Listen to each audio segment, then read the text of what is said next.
Here we go. Have you ever stopped to wonder about the stories we whisper in the dark, the urban legends, those chilling little narratives that cling to the edges of our reality? Tonight I want to tell you about one I know, maybe you've heard it before, twisted and distorted from a friend of a friend. This is the truth, or at least as close to the truth as I can bear to get. It started with a man named Matthew. He was, by all accounts, ordinary. Ordinary job, ordinary house, ordinary life. He found excitement in the exploration of abandoned locations. Matthew was an investigator of the unseen, a chronicler of forgotten places.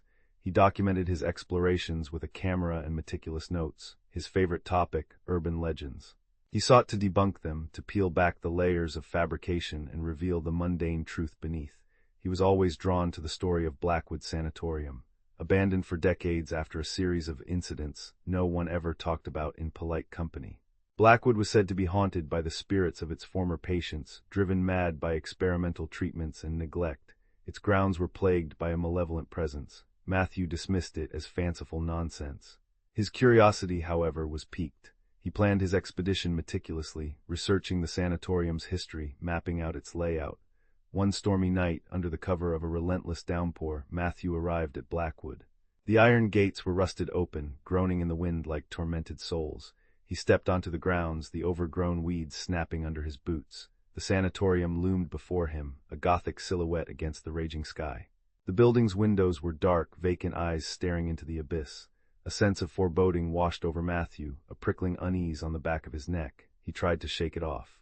He forced himself to focus, withdrawing his flashlight, its beam cutting through the oppressive darkness. His first step inside was like stepping back in time. The air was thick with the stench of decay, of dust and mold and something else, something indefinably human. The silence was broken only by the rhythmic drip of water, a constant reminder of the structure's decrepitude. He began to explore room by room, documenting everything with his camera. He found peeling wallpaper, shattered furniture, rusting surgical instruments, remnants of lives lived and cruelly taken. In the main surgery room, a chill permeated the air. It was noticeably colder and darker within that single room. Matthew pushed the thought of fear away, replacing it with curiosity. He recorded what he could: the iron bed frame bolted to the floor, the stained examination table, the ominous shapes of tools left haphazardly on the shelves. He ventured deeper, descending into the basement. The concrete floor was damp, slime coated the lower walls, and the air grew heavy with a suffocating stillness. He found the old hydrotherapy room, filled with rusted bathtubs and broken pipes. The water stains on the walls were shaped like grasping hands. He heard a faint whisper, a sibilant sound that seemed to slither through the darkness. Probably just the wind, he tried to assure himself, but it sounded like his name. He continued his exploration, pushing further into the building. He found the old records room, its shelves overflowing with patient files. He picked up a file at random, the name barely legible: Elias Thorne, the diagnosis. Severe psychosis, delusions of grandeur, and heightened sensitivity. As Matthew continued his investigation, he found more reports of patients hearing voices, reporting figures in the shadows, seeing things which weren't there.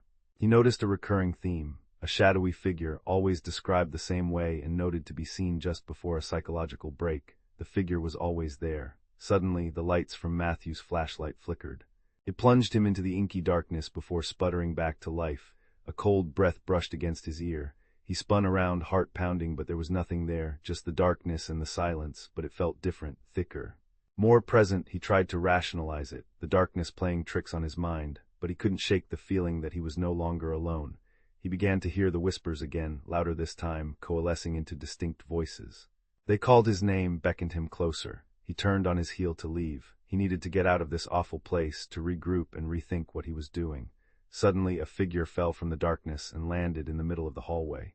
It was a shadowy figure, tall, slender, and dark. Matthew recognized him, from the drawings he'd read on the notes from long-dead patients, from the stories he didn't think were real. The figure began to float towards Matthew, his voice calling out. "Stay," it said, "enjoy our company." Matthew tried to run, to escape the figure, but doors slammed closed in front of him. Halls turned to mazes, and staircases seemed to disappear. Everywhere he turned, the figure was there. Whispering, beckoning, its presence growing stronger, more malevolent with each passing second. He understood then. The urban legend was real. Blackwood Sanatorium wasn't just haunted, it was a trap. A prison for lost souls, and now it had another prisoner. That's the truth about Matthew. He went to Blackwood seeking truth, and he found it. He is gone now, a footnote to the story of Blackwood. Another whisper in the wind, a warning for those who dare to tread where they don't belong. So the next time you hear an urban legend, remember Matthew, remember Blackwood, remember that some stories are whispered for a reason. Some doors are best left unopened, and some truths are best left buried.